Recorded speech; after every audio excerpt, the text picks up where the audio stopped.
Model act 2020 जो कि केंद्रीय सरकार ने आम और छोटे किसानों के हित में लागू किया है, वहीं इस अध्यादेश का पूरे भारत में विरोध हो रहा है। खासकर मध्य प्रदेश में अनाज मंडियों में किसान और अनाज मंडियों के कर्मचारी विरोध प्रदर्शन कर रहे हैं।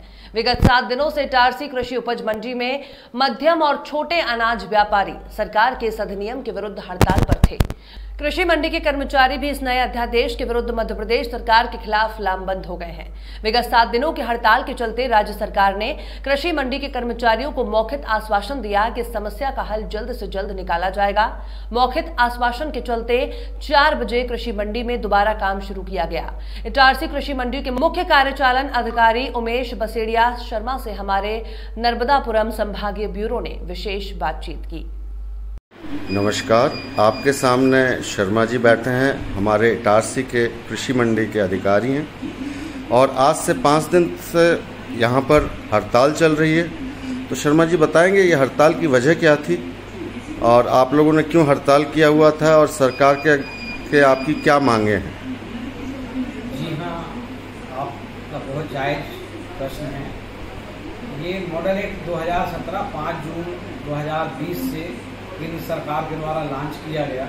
इसी बीच हमारे मध्य प्रदेश शासन के द्वारा भी अपना मॉडल एक्ट लाया जा रहा था जो इससे थोड़ा अलग था।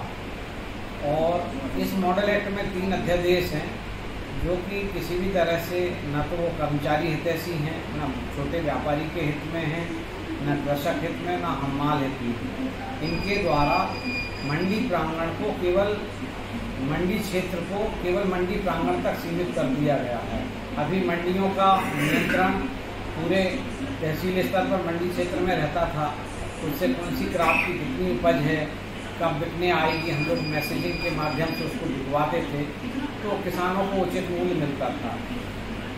अब बिना कोई लाइसेंसी भी अनाज का कारोबार कर सकता है और उनको कोई बाहर टैक्स नहीं देना है, ऐसा गवर्नमेंट ने बताया, और अंदर 1.7 टैक्स देना। तो जो हमारे छोटे व्यापारी अंदर काम कर रहे थे वो उनसे कॉम्पीट नहीं कर पाएंगे, तो उनका व्यापार भी ऑलमोस्ट ख़त्म होने की कगार पर है। दूसरा, इनके द्वारा जो हमारे नाके थे मध्य प्रदेश में या पूरे भारतवर्ष में, वो नाके इनके द्वारा बंद कराए गए। कोई भी जिन्स की कालाबाजारी होगी जिसको आप रोक नहीं सकते हैं। समझ लो हमारे मध्य प्रदेश का चना है वो साउथ चला जाके और वहाँ अंडरग्राउंड हो जाएगा, तो यहाँ पे लोग भजिए खाने तरस जाएंगे। दूसरी बात, जब अभी हमारे यहाँ पर टैक्स आता था तो उसमें 30 पैसे से हम अपना घर चलाते थे, बाकी सब शासन की निधियाँ हम लोग भेजते थे, जिससे ग्रामीण क्षेत्रों में विकास होता था। हम लोग एक कुरियर सर्विस का, पोस्टमैन का काम बहुत अच्छे से कर रहे थे। इनके द्वारा जब केवल मंडी प्रांगण तक हमें सीमित कर दिया गया है तो अब हम लोग को इतना भी टैक्स नहीं मिलने वाला है कि हम लोग स्वयं अपने खर्चे उठा सकें और जो छोटे मोटे विकास कार्य हैं कृषक हित में उनको किया जा सके। इसलिए कर्मचारी बंधु अपने वेतन भत्तों के लिए विरोध कर रहे हैं। हमारे पास लगभग 7,000 परमानेंट कर्मचारी हैं, 3,000 हमारे संविदा कर्मचारी हैं, 1,000 हमारे कंटिजेंसी कर्मचारी हैं। इस तरीके से लगभग 10,000 कर्मचारी हैं और हमारे यहाँ सुरक्षाकर्मी भी हैं और भी ऐसे लोग हैं जिनका हमें वेतन भुगतान करना रहता है।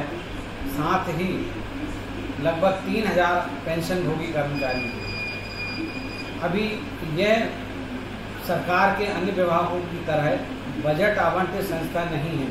हम लोग खुद टैक्स कमाते हैं, हम खुद पलते हैं तो सरकार को पालते हैं और सरकार के हम लोग अति उपयोगी कमाऊ पूत हैं। अब ये कैसा सरकार के मन में ये विनाशकारी ख्याल आया है कि भाई हम अपने कमाऊ पूत का गला घोंट दें, पूतना की तरह उसको मार डालें, तो ये मेरी समझ से परे है। अब सरकार की क्या मंशा है सरकार जाने, क्योंकि हम लोग संवैधानिक तत्पर हैं तो हमारी मर्यादाएं हैं। हम अपनी सरकार के बारे में बहुत ज़्यादा नेगेटिव टिप्पणी करने से बचते हैं, वो हमारे नियम में नहीं है। बाकी चूँकि आज हड़ताल का दिन था तो सांकेतिक माध्यम से मैंने आपको थोड़े में बहुत कुछ समझाया है, तो मीडिया शायद समझ गया होगा कि मैं क्या कहना चाह रहा हूँ। नमस्कार। धन्यवाद शर्मा जी, बहुत बहुत धन्यवाद आपका, आपने कीमती समय दिया, इसलिए आपको साधुवाद। वंदे मातरम। वंदे मातरम।